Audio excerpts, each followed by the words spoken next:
All right.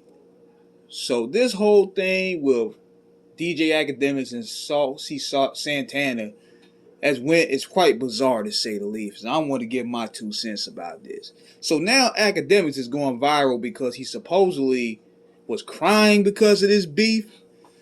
And a lot of people are pretty much taking pride on laughing at him about this. And let me tell you about this. I am not no Akademiks fan at all. I'm not a fan of his content.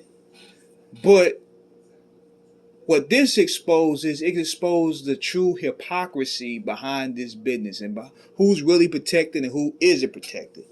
Because people keep saying, he could go at black women all day, he could go at women all day, but he don't say nothing about dudes. I have to disagree. He's went at many guys. And I'm not saying this to defend him, but I'm saying it because, at the end of the day, you have to stand on the bearer of truth. He's went at Little Baby. He's went at Freddie Gibbs. He went at my son. He's went at what's his guy name? Jay Ritz. He's gone at rappers.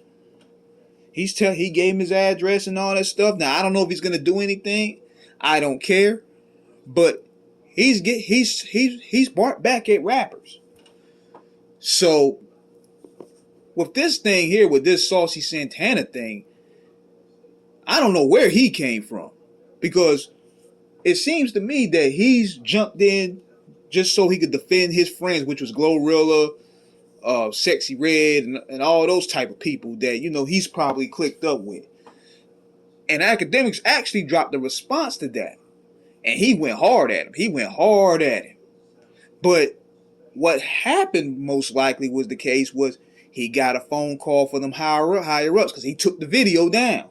You can see the video still in clips. He took the video down and made it private because he was saying some what is considered homophobic things about him. And now he's put in a space where his hands are tied. And this is how this is. It goes to show you that you're not really free in this space. There's no such thing as independency. Even if he's on Rumble, that's still going to block him from getting deals. That's going to block him from getting booked. That's still going to block him from getting show, because that's the snowball effect when you're dealing with certain communities. And he had a right to respond because the dude threatened to fuck him in the ass. I mean, he had a right to respond. I'm like, that goes to show you the hypocrisy behind this, because nobody's upset of him about that saying that. But see, just because people already have an axe to grind with Akademiks, and rightfully so, they're not going to stand there. I stand on truth, and that was wrong. Nobody's holding him accountable for saying that to Akademiks. So, I come from a time where what's said should be said. He should be able to say what he got to say. Akademiks should be able to respond how he should respond. But to handcuff Akademiks from responding in a vicious way to this dude that violated him, threatened violating manhood of him, is totally wrong. And it goes to show you the hypocrisy of who runs these online spaces. It's the same thing with me. People could say anything they want about me, but when I respond back, they suspend my account. They erase my comment. But people can say what they want about me. They can say what they want about me. They can say what they want. They can be disrespectful. They can say racist things about me. They can violate me. But when I say something back, oh, you're in Facebook jail for 30 days, or you're in Instagram jail, or you're shadow banned. That's what's going on with these spaces. And this is what that situation exposes. Certain people have privileges. If you got a blue check mark, you have certain privileges. And this situation here also exposes the hypocrisy behind a lot of us. Because you're like, yo, y'all cheering for this dude to get violated? Really? I'm thinking that was kind of like a test move right there. And Akademiks, he had to maneuver in a certain way. He couldn't say certain things he wanted to say. Because the snowball effect can happen. They can cancel you. And people were thinking, well, he's independent. He got all this money. Everybody has a boss. Everybody's a pawn in this industry. Everybody has to answer to somebody. All that big money talk, Akademiks talk, that's gone. He can't talk tough no more. He can't talk crazy no more. After crying on the air because you can't say what you want to say to this dude.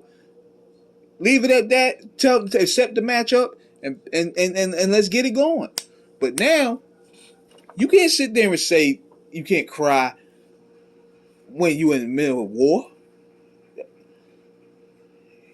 And now people, this is what gets me. I got to say this before I leave. Now you got people like my son. They're getting into it. They talking about, he can say all this stuff about black women and nobody better than I. But he say something about a gay dude and then he's scared and he's crying. The black woman is very unprotected. Number one, man, y'all niggas, y'all need to stop using Malcolm X's words to benefit y'all agenda. That's exactly what y'all using Malcolm X's words for, because y'all don't want to use the true passage of what Malcolm really thought, because he would be condemning a lot of this shit out now. And the interesting part about it, a lot of these females quoting Malcolm X, Meg Thee Stallion included, the black woman's the most unprotected. They be the first one shitting on him if he tell them to put on some clothes or carry yourself respectfully.